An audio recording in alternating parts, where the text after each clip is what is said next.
থেমে নেই হিজবুল্লাহ। মুখোমুখি যুদ্ধের শঙ্কার মধ্যেও তারা ইসরায়েলের অভ্যন্তরে হামলা বজায় রেখেছে। মঙ্গলবারও একটি বড় হামলার কথা জানিয়েছে খোদ ইসরায়েলি সংবাদ মাধ্যম। জানা যায়, এদিন লেবানন থেকে উত্তর ইসরায়েলে 2 দফা হামলা চালিয়েছে হিজবুল্লাহ। দিনব্যাপী এই হামলায় প্রায় 75টি রকেট ছুঁড়েছে গোষ্ঠীটি। ইসরায়েলের প্রতিরক্ষা বাহিনী বলছে, তারা কয়েকটি রকেট আটকাতে পারলেও বাকিগুলো খোলা জায়গায় আঘাত হেনেছে। এ বিষয়ে এক বিবৃতিতে হিজবুল্লাহ জানিয়েছে, সোমবার গভীর রাতে লেবাননের পূর্ব বেকা অঞ্চলে ইসরায়েলি হামলা এবং তাদের এক যোদ্ধাকে হত্যার প্রতিক্রিয়া হিসেবে তারা ইসরায়েলের সামরিক ঘাঁটিগুলোতে হামলা চালিয়েছে। গোলান মালভূমিতে ইসরায়েলি সেনা ঘাঁটির পাশাপাশি গ্যালিল অঞ্চলে অন্যান্য টার্গেটেও ঝাঁকে ঝাঁকে রকেট ছুঁড়েছে তারা।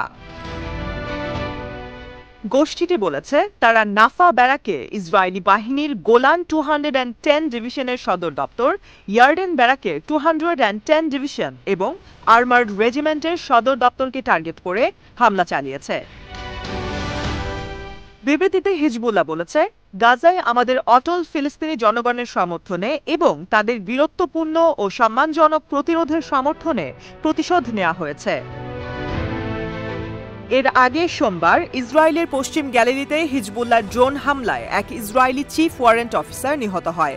ইসরায়েলি সেনাবাহিনীর মতে, লেবানন থেকে 5টি বিস্ফোরক বোঝাই ড্রোনের মাধ্যমে এই হামলা চালানো হয়েছিল।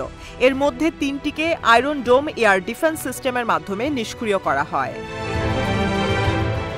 এদিকে আইডিএফ আপার গ্যালিলি, ওয়েস্টার্ন গ্যালিলি এবং গোলান হাইটসে হামলার সত্যতা জানিয়ে বলেছে, কিছু রকেট গ্যালিলের খোলা জায়গায় আঘাত হানলে সেখানে অগ্নিকাণ্ডের ঘটনা ঘটে। দমকল কর্মীরা সেগুলো নেভানোর জন্য কাজ করছে। এ সময় উত্তর সীমান্তের একাধিক স্থানে সাইরেন বেজে ওঠে বলেও জানায় আইডিএফ।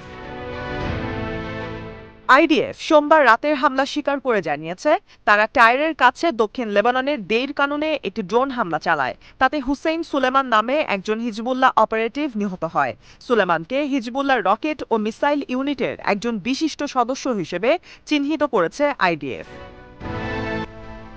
সোমবার লেবাননের মিডিয়ায় এক প্রতিবেদনে দাবি করা হয়েছে, গত মাসে বৈরুতে হিজবুল্লাহর শীর্ষ কমান্ডার ফুয়াদ শুকরাকে হত্যার জন্য প্রতিশোধমূলক হামলা চালাচ্ছে গোষ্ঠীটি। ইতিমধ্যে তাদের মিত্র হামাস গাজায় যুদ্ধ শেষ করার লক্ষ্যে যুদ্ধবিরতি শর্ত প্রত্যাখ্যান করেছে। হামাস প্রধান ইসমাইল হানিয়াকে হত্যার পর ইসরায়েলে বড় ধরনের হামলার হুমকি দিয়েছে ইরানও। তারা বলেছে, গাজা যুদ্ধবিরতি আলোচনার ফলাফলের উপর নির্ভর করে তারা পরবর্তী পদক্ষেপ নেবে।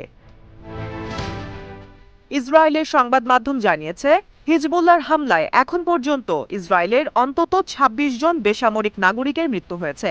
এছাড়া 19 জন আইডিএফ সেনাও নিহত হয়েছে বলে জানিয়েছে ইসরায়েল। সিরিয়া থেকেও বেশ কিছু হামলা হয়েছে, তবে এতে কোনো হতাহতের সংখ্যা জানা যায়নি।